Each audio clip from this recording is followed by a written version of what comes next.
E aí, pessoal? Tudo bem com vocês? É, Vocês gostaram do patch da semana? Cara, tá muito bom esse negócio aqui, né? Ahn, Se você não conhece PDO. Eu quero falar da Lana hoje. E eu geralmente venho aqui falar groselha e contar a vantagem do que eu acho que tá fazendo certo, né? Isso sem ter a menor ideia do que ela vai virar. Embora uma desta parte, eu acho que a gente tá fazendo um bom trabalho. Mas eu quero falar de vezes que eu errei. E eu errei ontem, por exemplo. Né, Eu, eu, eu reconheci um erro em andamento, eu identifiquei um risco, e eu quero mitigar esse risco e eu quero compartilhar minhas reflexões aqui com vocês. Muito do que a Lana se tornou, a gente deve à tia Sônia. E a tia Sônia, eu não sei exatamente assim qual que é a Lara que sabe porque ela que levava lá. Mas é uma parada de neuropsicopedagoga que é importante para que uma criança autista tenha, eh, principalmente naquela fase crítica, assim, da primeira infância.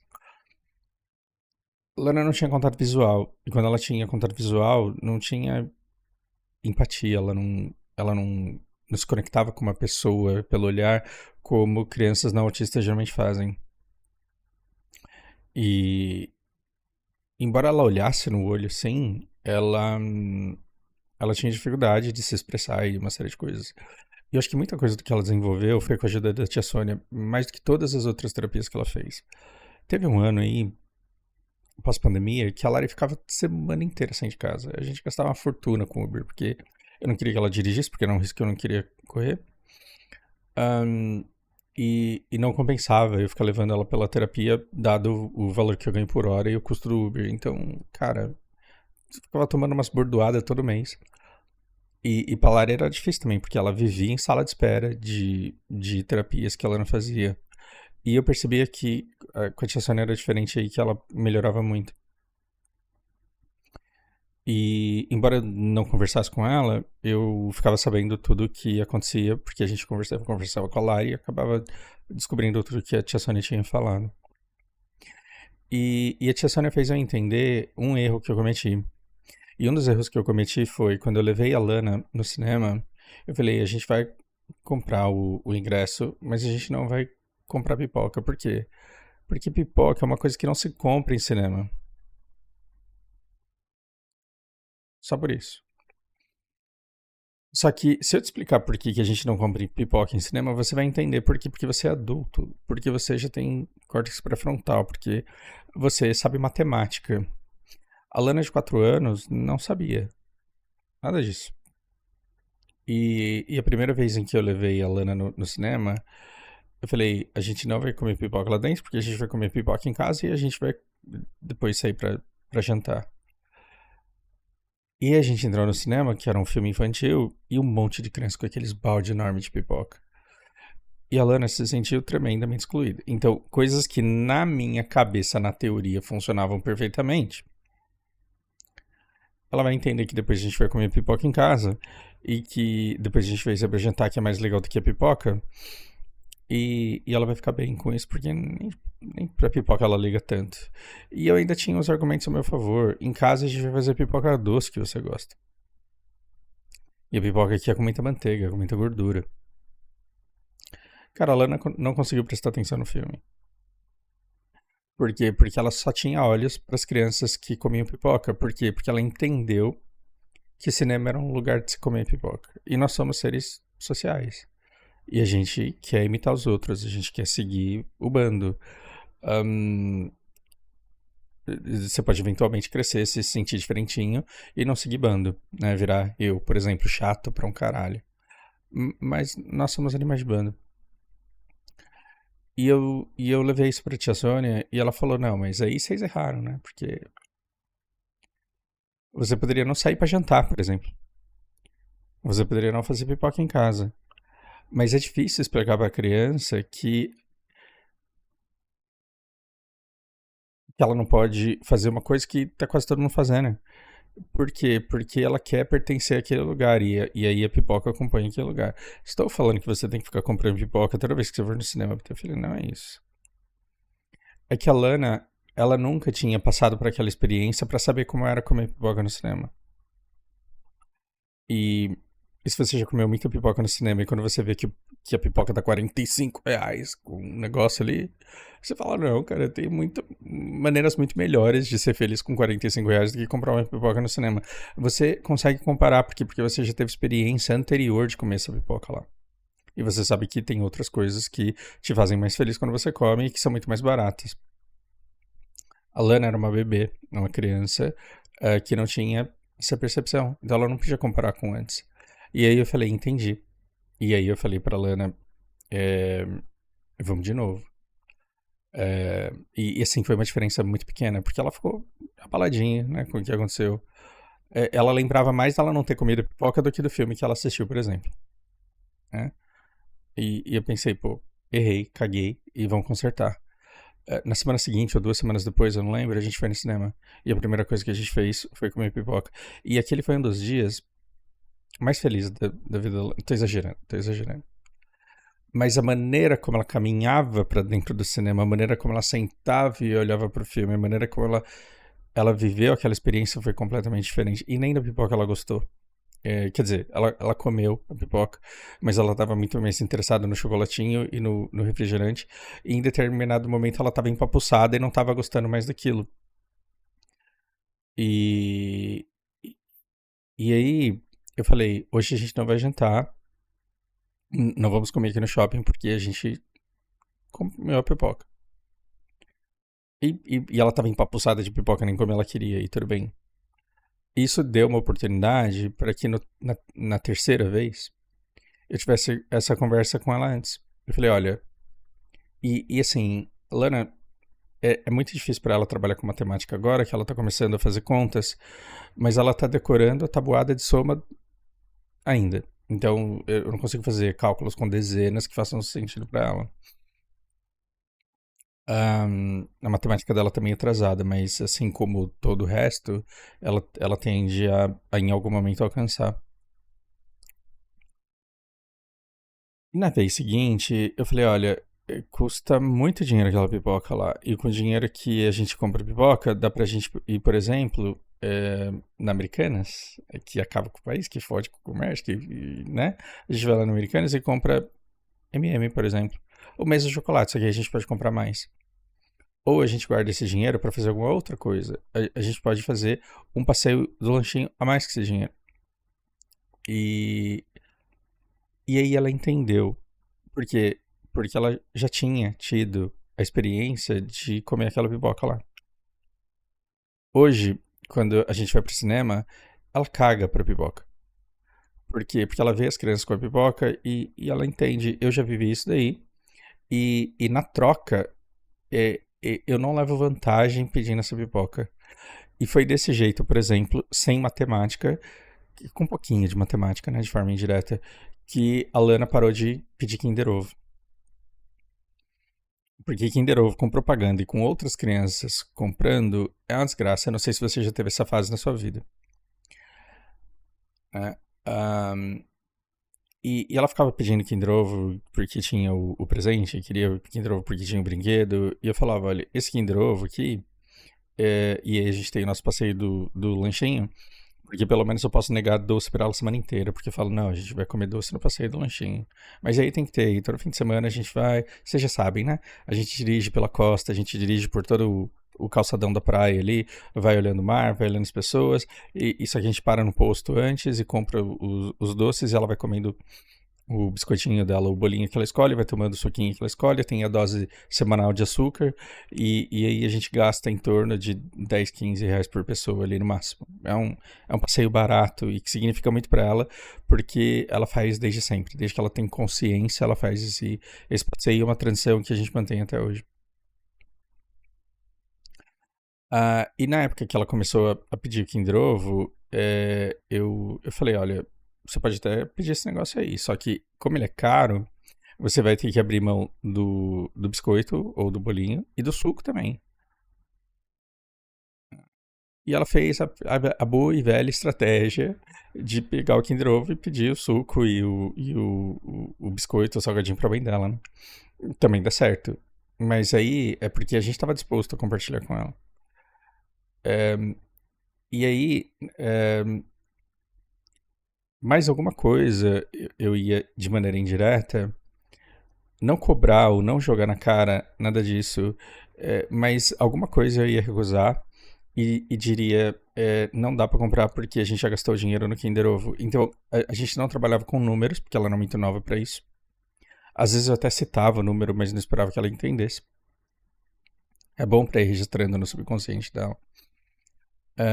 E depois dizer, não vai dar. E aí eu dei um golpe baixo, né? Numa semana seguinte, em que ela tava, né, adorando Kinder Ovo, eu falei, olha, dá. Aí eu não vou pegar o meu doce, e aí eu vou comer um pouquinho do teu, um pouquinho do seu chocolate. E aí eu não comprei pra mim, golpista, né? A Lana vai ver isso grande, ela vai falar, safado, arrombado. Mas o que eu fiz é, eu não vou comprar o lanchinho pra mim, eu vou comprar só uma água, e aí eu como um pouco do seu chocolate. E de fato, eu cobrei. Pra ela entender a noção de preço, e como ela não tem córtex pré-frontal, se você chegar pra uma criança de 4 anos e falar, vai ficar todo mundo sem almoçar e jantar hoje pra você ter o brinquedo que você quer, pode ser? A criança vai olhar nos seus olhos e vai falar, pode. E aí você fala, meu Deus, como você é ingrata, como você é injusta, como você não tem empatia, como você pensa nos outros. Só que isso é você tocando violino pra vaca. É você explicando uma coisa pra alguém que não tem condições de entender. A criança não tem córtex pré-frontal, ela não tem esse raciocínio, ela não faz matemática e ela vai cagar pro fato de você ter ficado sem o seu lanche pra dar o que ela queria. E ela não tava nessa. Então, como é que eu explico pra ela? Eu fico sem lanche e aí eu como um pouquinho do chocolate dela e aí ela ficou feliz que eu comi pouco do chocolate dela. Kinder Ovo é um, né? Imagina se eu pego metade e não sobra nada. Eu peguei bem pouco. E ela ficou feliz. Ela ficou feliz por quê? Porque sobrou quase tudo pra mim. Você pegou pouco, foda-se você. Saí na vantagem. E, mas ficou uma coisa registrada lá. E ela percebeu também que os brinquedos perdiam graça. E eu falei, você só quer o brinquedo novo? Porque é diferente, né? Porque você já tem uns 3, 4 brinquedos desse daí em casa, tá tudo largado lá. E aí eu falava, você tem certeza que você quer Kinder Ovo? E quando ela pedir brinquedo, você tem certeza que você quer brinquedo? Porque você tem um monte de brinquedo e tá tudo esquecido. Você não quer pegar esse dinheiro e ir no parque? Né? E porque o que você gosta mesmo é de brincar com criança. Tadinha. A criança não tem como se defender daquilo que você fala pra ela. Né? Então ela fala, realmente, eu gosto mais de brincar de criança do que brincar de brinquedo. Porque meus brinquedos, nenhum tem graça e tá tudo largado lá no quarto. Então eu quero ir pro parque da sementeira. Isso daí acontece também.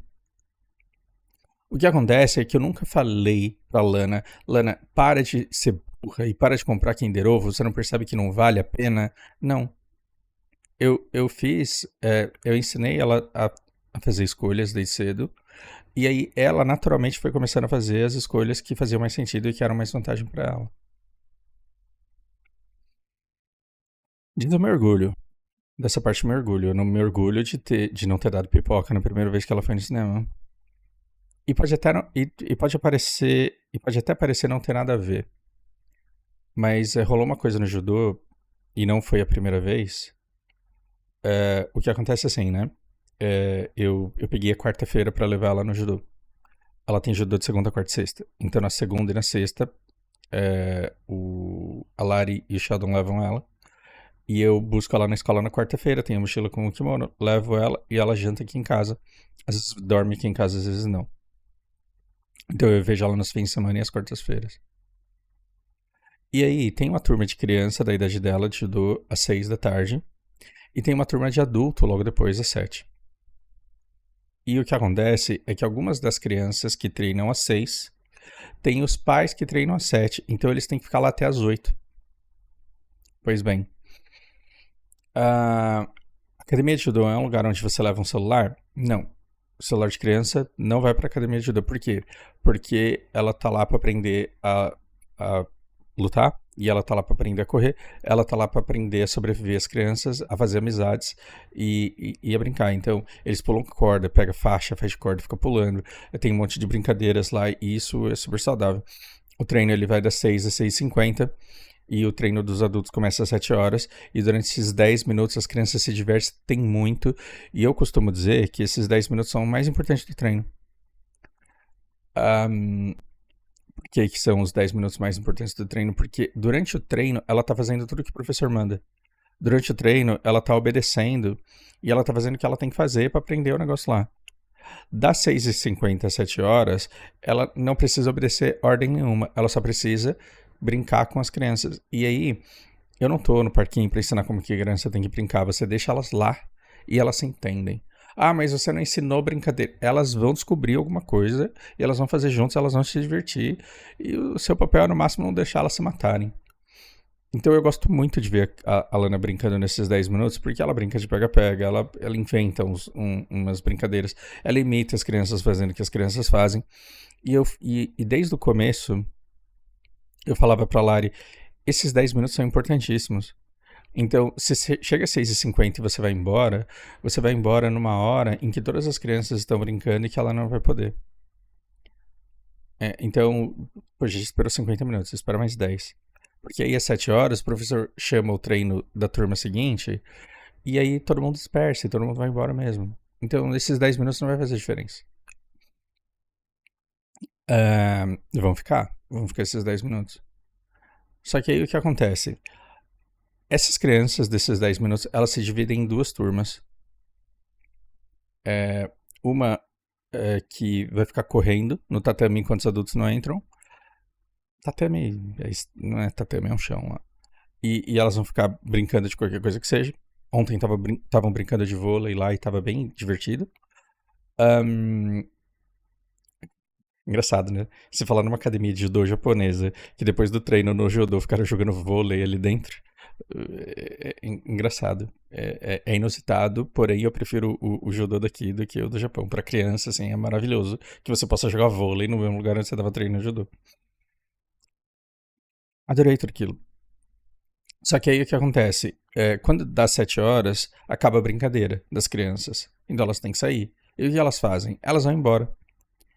E quem que fica? Fica só aquelas crianças do outro grupo. Porque as crianças se dividem em dois. Um grupo que fica brincando no dojo e um outro que senta e fica brincando no celular. Desde sempre foi assim. E a Lana sempre pediu o celular pra eu ir brincar com eles. E eu sempre falei, Lana, celular você brinca em casa. Parece que tá todo mundo brincando um com o outro. Mas não, tá todo mundo sozinho, cada um olhando pro seu celular. E isso daí você faz em casa. Aproveita que você tá aqui e corre. E brinca, e pula, e chama aquelas crianças lá. E brinca de pega-pega, esconde-esconde. Faz o que você quiser, mas brinca com aquelas crianças. Porque o celular... Quando você tá jogando celular, você faz assim com o dedo e pronto, pulou. Você faz assim com o dedo, virou uma cambalhota. Você faz assim com o dedo, você mata 3 bichos. E na vida real não é assim. Você tem que aprender a virar a cambalhota. Você tem que aprender a pular, você tem que aprender a não cair. Então vai lá e brinca com as crianças de verdade. E aí ela olhava para as crianças brincando e olhava para as crianças brincando. E ia com as crianças sem celular e ela se divertia horrores. Só que aí começou a acontecer uma coisa. Às 7 horas, todas as crianças que brincam sem celular vão embora. E as crianças que brincam com o celular, elas continuam exatamente no mesmo lugar que elas estavam, que elas sentaram e que elas começaram a jogar. E elas jogam até as 8, quando os pais terminam o treino deles. Ou seja, já há algum tempo, toda vez que a Lana vai embora, ela vê um monte de criança brincando no celular. E a gente teve algumas conversas sobre isso, do tipo... eu quero jogar. Não, você já brincou com as crianças e agora tá na hora da gente jantar. Mas ela tem dificuldade de lidar com aquelas crianças que estão ali jogando ainda. Isso é a mesma coisa do querer proibir a Lana de jogar BDO. Se eu proíbo a criança jogar BDO, esse negócio aqui vai crescer tanto na vida dela que pode virar um trauma. Por que meu pai se divertia com esse negócio e não deixava eu me divertir? Então a minha Shai chama Murquinha, ela tem o cavalo dela, ela tem um monte de coisa que pode quebrar lá. E eu cansei de jogar o jogo na mão dela e falar, faz o que você quiser aí. E ela pega cavalo, sobe montanha, desce montanha, anda pra lá, anda pra cá, se afoga, se perde, volta. E aí, toda vez que ela joga o jogo, eu meio que saio de perto. Por quê? Porque eu não quero que ela entenda que isso daqui é uma coisa que a gente faz junto. Senão ela vai querer fazer sempre. Psicologia, estratégia aqui. E aí o que acontece? Não dá 10, 15 minutos, ela levanta e vai onde eu tô. E fala, quero brincar, quero fazer outra coisa. Ou vamos fazer outra coisa. Então, lentamente, ela parou de pedir Kinder Ovo por conta do custo-benefício e parou de jogar BDO porque ela entende que quando eu deixo, é uma coisa que ela faz sozinha e que fazer sozinha não tem graça.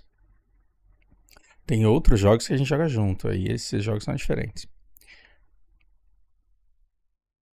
Pois bem, só que alguma coisa começou a crescer muito na Lana e essas crianças mexendo no celular na academia estão cada vez mais entrando profundamente na alma dela e deixando ela insatisfeita. Por quê? Porque dói muito pra ela não pertencer àquele grupo. É como ir pro cinema e não pertencer ao grupo das crianças que não comem pipoca. E essa é uma conversa que eu tive com a Lari já, e a gente já combinou que ela não vai ter que ficar, não vai ficar brincando de celular na academia. O problema é que, como adultos e com percepção de adultos, às vezes a gente estabelece algumas regras que a gente não consegue explicar para a criança porque ela simplesmente não tem como entender.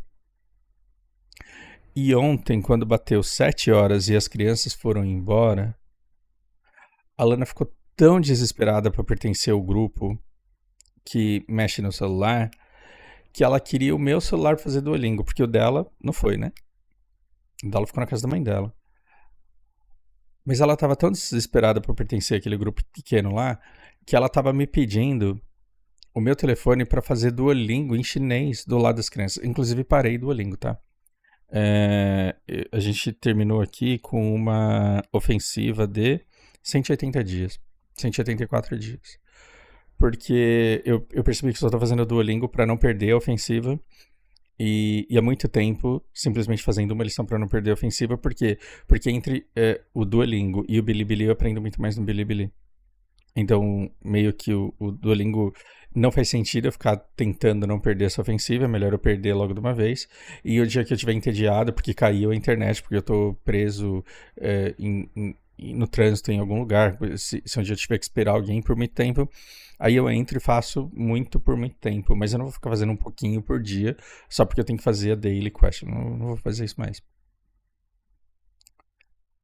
E quando eu falei, eu não vou deixar você brincar com o meu celular e você não vai ficar com essas crianças porque você já brincou com as outras, ela colapsou e ela começou a chorar muito.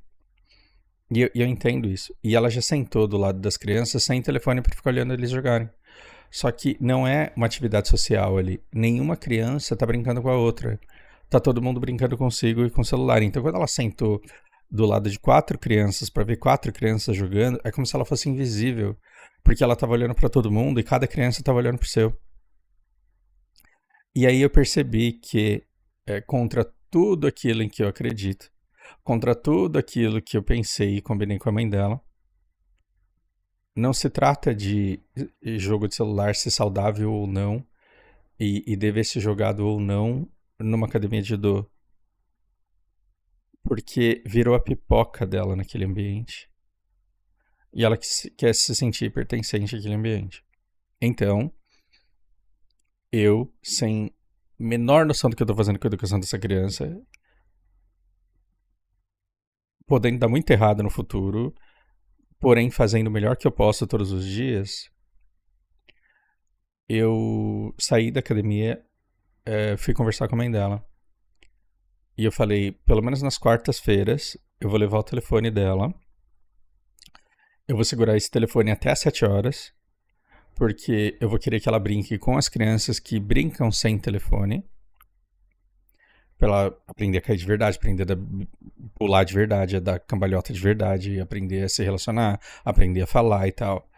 E aí às 7 horas, quando a última criança com quem ela possa brincar de verdade for embora, aí só então, nesse momento, eu vou dar o celular para ela sentar com as outras crianças e ficar brincando. E eu vou estender o tempo que a gente fica no dojo lá, de 7 horas para 7h15. E aí, assim, eu fico assistindo ela treinando, e ontem eu tava escutando aquele Novembro de 63 do Stephen King lá que eu falei, e assim, é, consegui escutar uma hora daquela história e achei legal. Então, eu já fico esperando essa criança uma hora. 15 minutos não vai fazer diferença. Então, eu combinei com a mãe dela que eu vou levar o celular e que depois do treino, e depois que as crianças sem celular forem embora, porque já deu às 7, e quando o treino dos adultos começar, eu vou ficar mais 15 minutos olhando ela de longe, ficar brincando com o celular dela. E eu falei, você vai conseguir jogar sem internet? E ela falou, Roblox não, mas dá pra jogar o outro. Eu falei, então tá bom, então você vai jogar o outro. E você sabe que vai ter um treino lá e que você não vai poder ficar conversando com as crianças. Ela falou, sei. Ou seja, ela sabe que ela não vai poder ficar conversando com as crianças, porque as crianças não conversam entre si.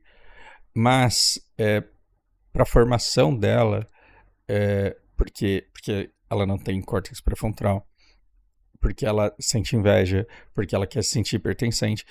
Eu acredito, podendo estar enganado, que vai fazer muito bem para ela que ela possa ficar pelo menos 15 minutos mexendo no celular do lado dessas crianças para entender que não é grande bosta.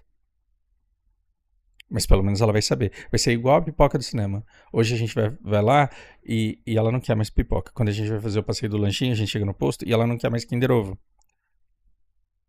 Então, de alguma forma, eu tenho que permitir que ela faça as duas coisas para ela perceber que brincar com as crianças antes das 7 é de fato mais divertido do que ficar mexendo no celular com outras crianças depois das 7. E eu tô torcendo. Tomara que isso aconteça. Tomara que isso aconteça. Porque eu vou ficar muito triste se ela fala, nossa, como eu gosto de ficar jogando celular sem falar com ninguém. Mesmo cercado de todo mundo. Conhecendo ela, eu acho que isso não vai acontecer. Mas entenda que eu acho que ser um bom educador, ser um bom guia para o crescimento de uma criança, não é estar moralmente, eticamente, logicamente, pedagogicamente correto, porque importa muito pouco o que acontece de verdade. Importa mais o que a criança absorve. E o que a criança absorve nessa idade não muda nunca. Então tem um monte de adulto bugado que gasta fortuna em terapia e mesmo assim não muda, que já entendeu que foi amado e que já entendeu que o pai fez o melhor que pôde, mas que teve a personalidade e a vida marcada por alguma coisa que aconteceu e que foi mal interpretada. E a imaturidade, ela ficar chorando porque ela quer brincar com as outras crianças, mas ela tá na idade de ser imatura mesmo, com 6 anos você quer que a criança seja madura? Não. Através dela, de não ter inteligência emocional e de não saber lidar com isso e de interpretar as coisas erradas. Então o que eu vou fazer? Eu vou criar um ambiente, pelo menos para ela poder se sentir pertencente, pelo menos para ela poder mostrar o jogo que ela tá jogando e olhar o jogo que os outros estão jogando. E até ela enjoar, porque fatalmente ela vai enjoar. E eu acho que dar esse espaço para ela ficar insistindo comigo, e ela não tinha muito argumento, ela simplesmente ficou insistindo, eu quero, eu quero, eu quero, mas eu quero, por favor. É, é diferente de, nossa, eu aprendi que meu pai é um coração mole e que ele vai aceitar que eu faça qualquer coisa que eu queira desde que eu chore o suficiente. Não é essa a lição que eu tô dando pra ela, porque eu não tô deixando ela mexer no celular porque ela chorou. Eu tô deixando ela mexer no celular porque eu entendi que ela quer pertencer a um grupo. E eu acho justo que ela queira pertencer a esse grupo.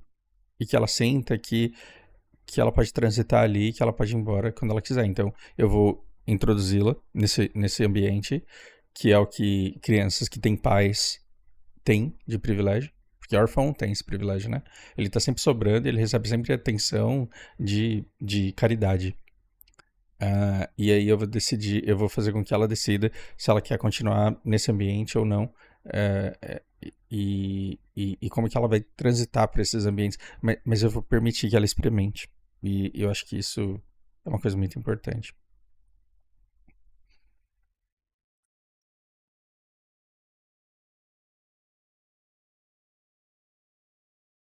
Eu entendo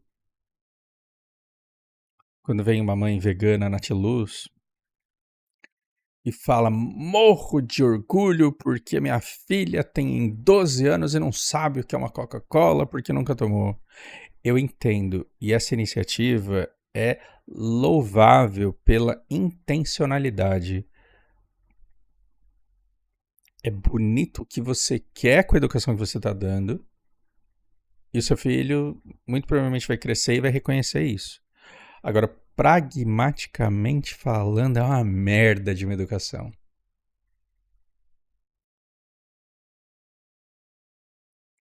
Pragmaticamente, é uma merda de uma educação. Ah, mas Coca-Cola faz mal porque é puro açúcar. Todas as crianças estão tomando esse puro açúcar. E chegar pra Lana e falar o que eu faço, olha, Coca-Cola é muito doce. Se você tomar Coca-Cola, você não vai ganhar docinho, nem bolinho, nem biscoitinho, porque já tem muito doce aqui. Pega um suco, que aí você pode pegar o docinho que você quiser. Mas se você quiser Coca-Cola, pode, aí você toma só Coca-Cola. Ela saber o gosto da Coca-Cola e saber que ela toma com a mãe dela porque a mãe dela adora, faz com que quando ela tá comigo, ela queira menos. Mas isso é completamente diferente da Lana estar com 6 anos vendo um monte de criança tomando Coca-Cola e não saber qual é esse gosto. Porque ela se sente excluída e não merecedora do ambiente onde ela poderia estar. Né? Então, meu filho não sabe o que é tela porque ele nunca jogou nada. A iniciativa é louvável pela intencionalidade. Só que aí ela é uma criança sozinha no meio de um mundo de todas as outras crianças que ficam falando Roblox, Roblox, Roboc, Robox, Roblox. E aí o teu filho não sabe o que é isso. E o que ele vai entender? Eu sou um marginalizado. E o meu pai quer que eu seja marginalizado. E como ele sabe muito do mundo, talvez ele saiba por que eu devo ser marginalizado, talvez porque eu não mereço. E aí, o dia que essa criança escondida de você conseguir jogar Roblox, o que ela vai fazer? Ela vai jogar mal. Por que ela vai jogar mal? Porque ela nunca jogou e as outras crianças jogam 2 horas por dia. E aí ela vai jogar mal e ela vai falar assim: não tem que jogar mesmo, porque eu sou ruim. E aí cresce um patinho feio no monte de outras crianças. E as crianças elas têm uma capacidade enorme de completar as lacunas com criatividade envezada pela educação que ela está recebendo. Então ela vai falar assim, se eu sou ruim em Roblox, talvez eu seja ruim em futebol também. E em vôlei também. E em qualquer coisa que exija coordenação e movimento. Por quê? Porque eu sou ruim. E por que eu sou ruim? Porque eu não sou permitido brincar lá. E aí fica a mãe, Natiluz, falando me orgulho muito, porque a minha filha não sabe o que é Coca-Cola, nunca jogou no celular. E aí você olha pra criança assim, ela tá no meio das outras falando: sou diferente de todos vocês. Eu só dou orgulho por não fazer nada que vocês fazem. Olha que adulto bosta você tá criando. Um desajustado, um cara que nunca cabe e que ainda se sente. Porque assim, a criança não tem como se defender da educação que você dá pra ela. Ela absorve como verdade, mesmo que a lógica prove que ela tá errada, pro resto da vida ela tem que lutar com uma natureza que leva ela de enxurrada pra essa perspectiva que ela tem. E se você ficar falando pra ela todo dia que ela é superior a todas as outras porque ela não toma Coca-Cola, não come carne vermelha, não joga Roblox, e além de burra, de sem noção nenhuma, porque não conhece nada o que todo mundo conhece, ela vai ser tapada no sentido de se achar melhor do que as outras pelo simples fato de não caber, de não se encaixar, de não saber, de não fazer.